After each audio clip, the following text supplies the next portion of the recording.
appear on the nation's most wanted list. Left-leaning groups like Antifa and other funded resist-at-all-cost groups are threatening his image and his very existence. Today we'll clear up the history and the factual record on Columbus with my resident spokesperson, Mr. Dennis Speed from the LaRouche movement. Welcome, buddy. How you doing? Thanks for coming back. Sure. Long time no see. It's Has been a been while. about 3 years, maybe? Yeah, it's been a little while. But I know you're going to be good on this, so tell me a little bit about, first you want to talk just a second about LaRouche, or you want to get into that at the end? I'll just say a little bit. Okay, go ahead. Well, of course, LaRouche founded a publication called Executive Intelligence Review, a long time ago now, back in 1974. I'm writing for it. I'm one of the editors for it, covering things particularly here in the Northeast. The Columbus story, of course, has been a big story, particularly for the last several weeks.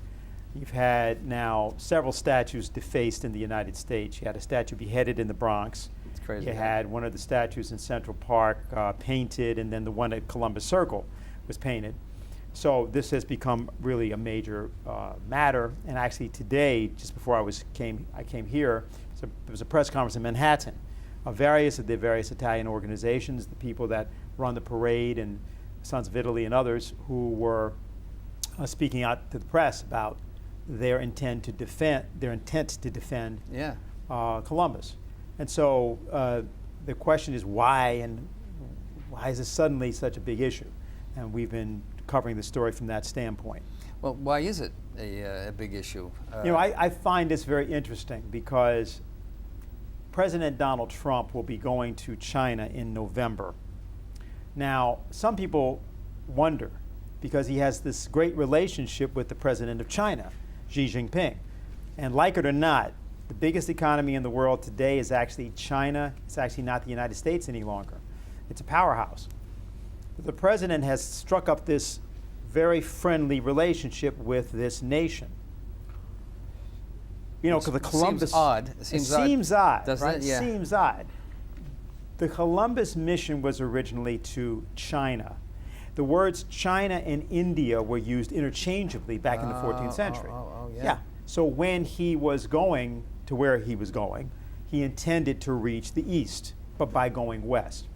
And people sort of know that or know something about that. It's in all the literature I saw. Yeah. Yeah. What's less well known is that Columbus was given his maps by a man by the name of Paolo Toscanelli. Toscanelli was a much earlier figure, very important astronomer from Florence. And Toscanelli has a letter, which is dated 1434, which talks about a discussion that he had with someone who either was from China or was an Italian who had returned from China. It's not entirely clear which one it is, but it's an authenticated letter in which he talks about the nation of China, the empire of China, and the great fleet, great navigation fleet that they had. They had the largest fleet at that time, the Chinese, in the world. Didn't know that either. That's right. They had ships that were 5 times the size of Columbus's ship.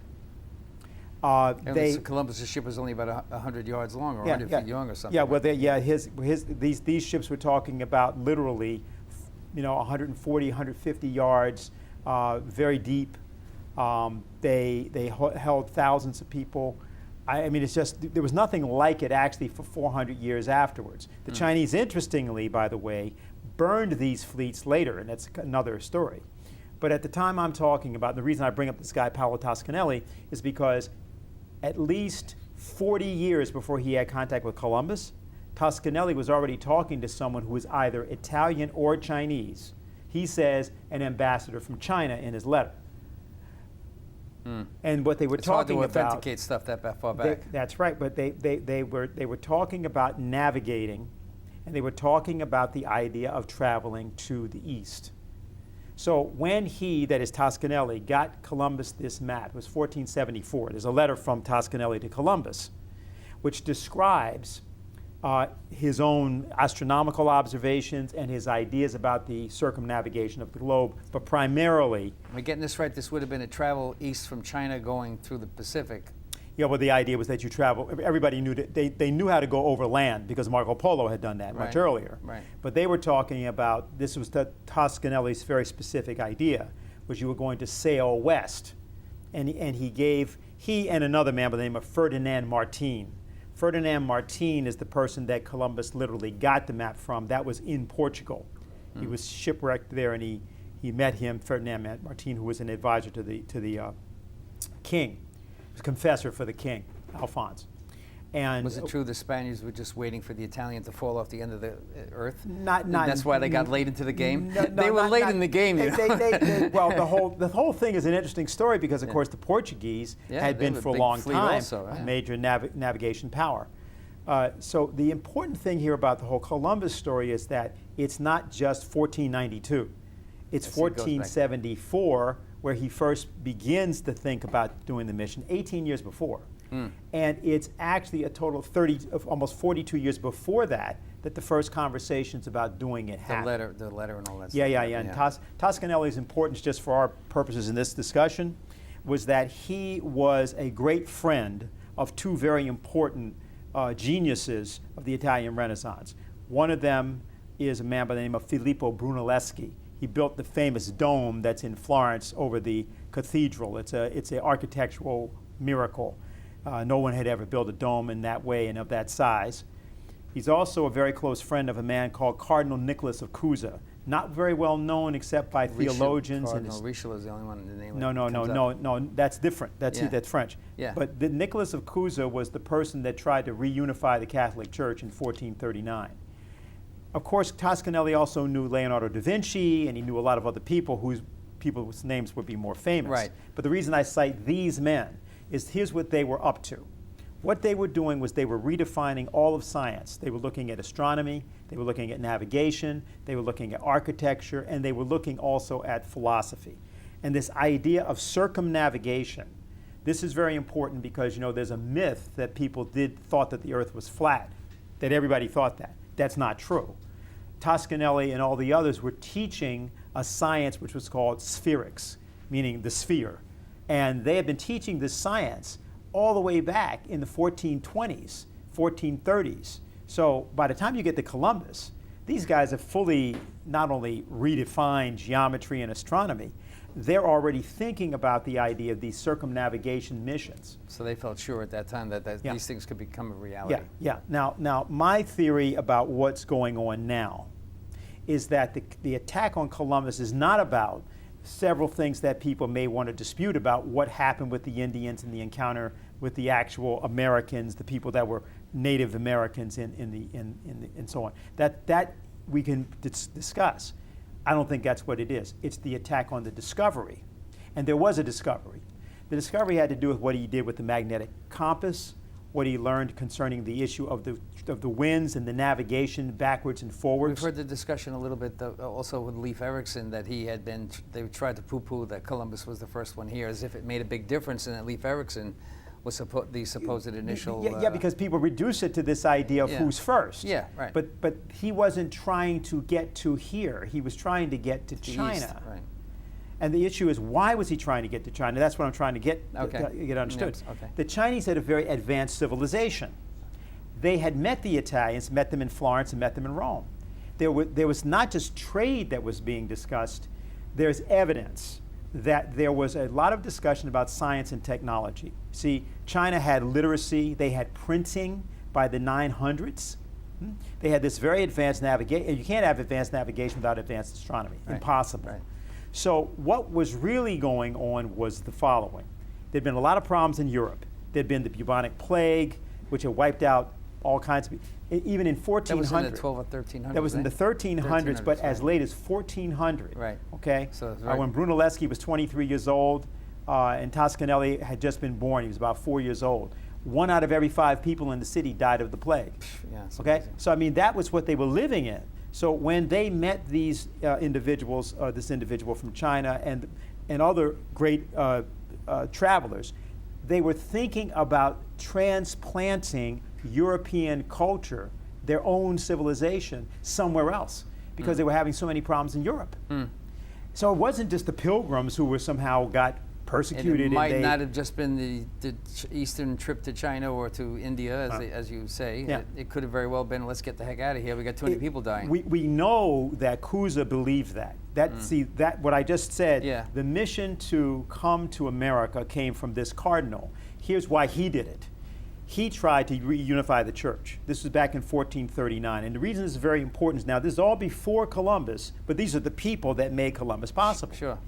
So it sort of worked for about 14, 15 years, but then the Turks took over Constantinople, the eastern side of the old Roman Empire. At that point, Cuza decided, look, this is too much. We're not going to be able to actually reestablish ourselves here. We need to go somewhere else, or send at least somebody to take the best parts of Europe to somewhere else. Maybe we should try China or India. They use both the names, right? Right. I don't remember seeing the word China in all the literature I saw. Kept seeing India. India, that's right. And it's I just thought used that was interchangeably. spices, and I thought that was other things. That Yeah, they were but we looking know for. that they were talking with the jewels. Chinese, and they had made contact with them by no later than the 1250s. So it was already 200 years earlier they're dealing with the Chinese, and they were the dominant navigation power in all of Asia. Right. So it's just that's just the story. They also, by the way, the Chinese had come to the eastern coast of Africa, sailed up to the Suez Canal. Now there are those that say they discovered America and all kinds of other things. I don't worry about that. What I worry about is the issue of what Columbus was actually trying to do, which is the first thing I'm trying to establish, because people get off on, well, it was about colonization, it was about subjugating Indians and all that. Yeah, exploring and conquering whatever wherever they landed. That wasn't what he was doing. It was a completely different scientific mission. He did take over some of the natives in the lands that he landed in, though. That happened. Yes. There were four voyages Three or four altogether. trips, right? Yeah. Right. And so in the later voyages, then you have the question of these other matters, commercial matters, and all this other thing. Which would have made sense to your claim about going to another country to take over, as they certainly have to take over, don't they? Yeah. Well, but the matter, what I'm saying is that that's not what people are actually attacking. See, You mean now? Yeah, now. You mean now, right? Yeah, now, because you see, they never talk about what he did. They don't talk about the discovery of how to use the magnetic compass, for example, that was when he almost got thrown overboard. Was that they were using a compass. Normally, the compass would point slightly to the northwest. And there was a miscalculation or something. No, what happened was the compass started to go crazy, so it started to go all the way to the east. It started to point in the opposite direction, so most of the crew said, we're off course. Yes, right. He said, no, that's not the problem. The problem is that we're in the middle of the Atlantic and you're getting other perturbations, See, sometimes too much knowledge can get you in trouble. I mean, he was aware of what he was going to do, and then this crew almost threw him overboard. But he convinced them. This is the whole point, is that it's one man with complete confidence in a vision that makes people continue. And by the way, where he landed is where Toscanelli's map indicated there would be land. See, the maps he had were wrong, that's true. But what they had calculated was right. That is, what they thought they were going to find isn't what they found. How could Toscanelli have known? What I'm trying to say here is that there was genius in the Florentine Renaissance. There were many different people. Some of them that we know their names because we have artwork and drawings and things like that. Some of them we don't. The thing I'll just say to you. And you've mentioned a whole bunch of people that I don't. Brunelleschi is maybe the most important to just say a little bit about. He was born in 1377. He was born in Florence, and throughout his boyhood, there's this big cathedral there, the Santa Maria del Fiore, St. Mary of the Flowers. And it didn't have a top because they had made it so large around, an octagonal shape. They were trying to put a dome on it.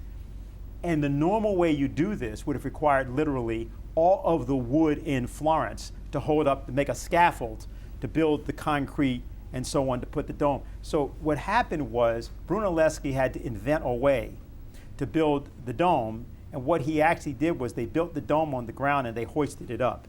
Now this, the ability to do that required completely changing the laws of architecture and geometry. Sure. And he had as a math teacher, as they called him, Toscanelli, who was 20 years younger. So Brunelleschi was about 48 years old. Toscanelli was 28 years old when they started this relationship. It was in 1425. It took them another almost 11 years to finish the project. And when they built it, this was considered literally to be a miracle, and that it was somehow an expression of the idea is, this is when we talk about the Renaissance, it really is sort of begins with them. They're the guys that really get it started. High Renaissance, Da Vinci and people like that a little bit later.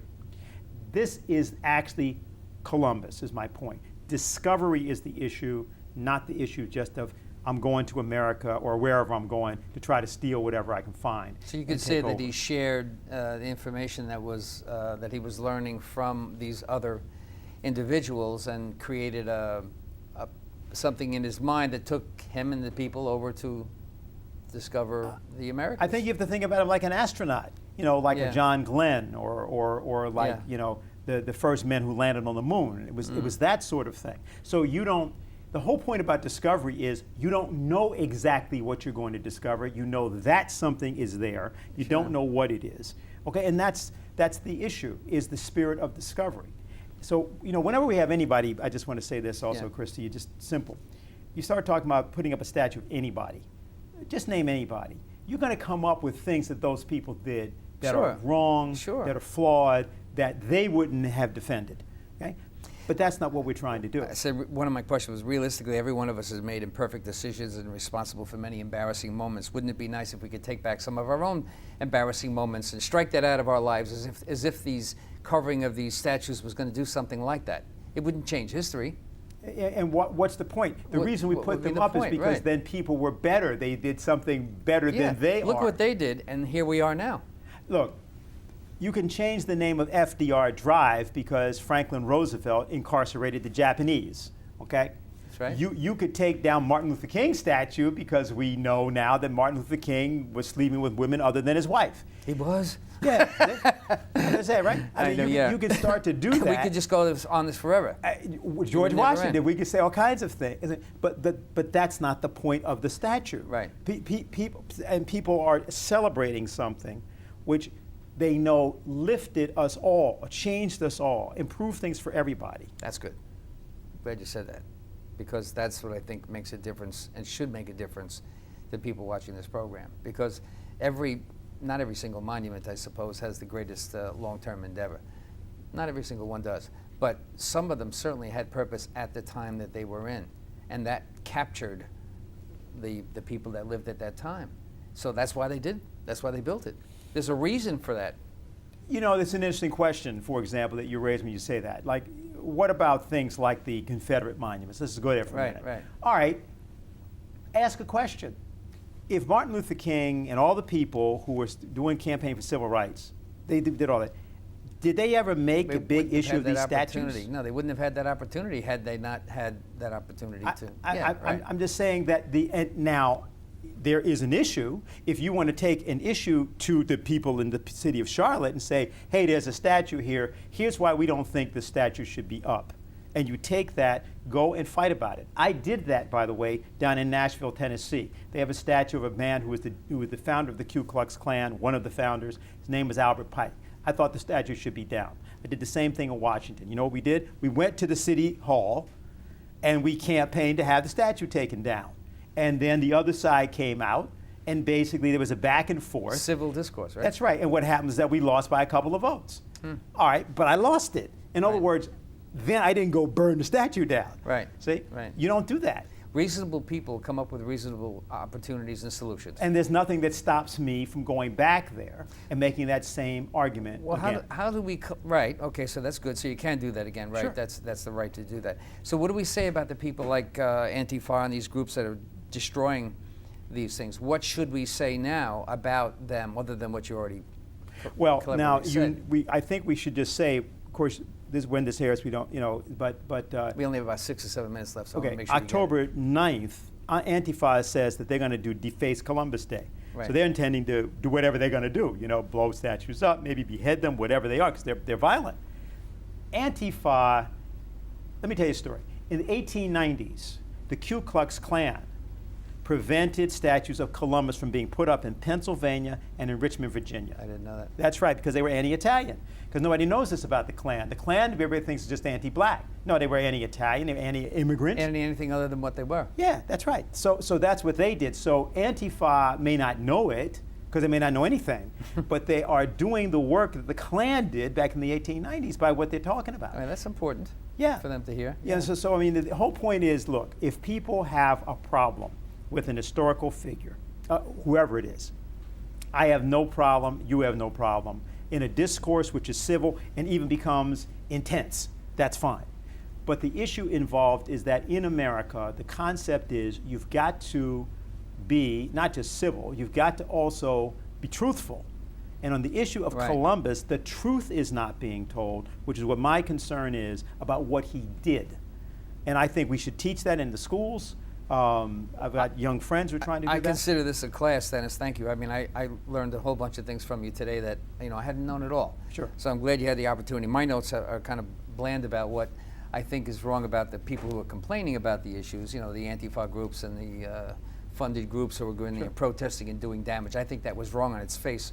First Amendment-wise is my concept of thought. Sure. They're just opposing that. But knowing all this should bring about new information to the viewer that says a lot about purpose and intention and how long it took to get these things to happen, how many other people were involved. And I think a lot of people don't know that, so I appreciate that. Thank you. Well, thank you very much. I just had to say I've got a young friend, Jose Vega. He's here with us in the studio, and he has been working to reconstruct the actual instruments that Columbus used on the voyage. He's going to be going into schools and offering that as a way of trying to open up the real dialogue about who Columbus is.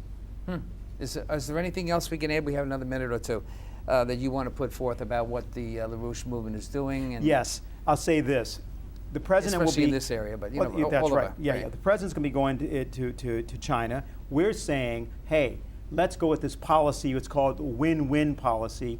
It's a policy that he wants to pursue with China of trade, of exchange, and right over in Haiti and Puerto Rico. The Chinese are going to put $30 billion into Haiti. We're going to end up doing something in Puerto Rico. Guess what? There may be a way for a new form of dialogue between China, okay, and the United States, with the United States now going east.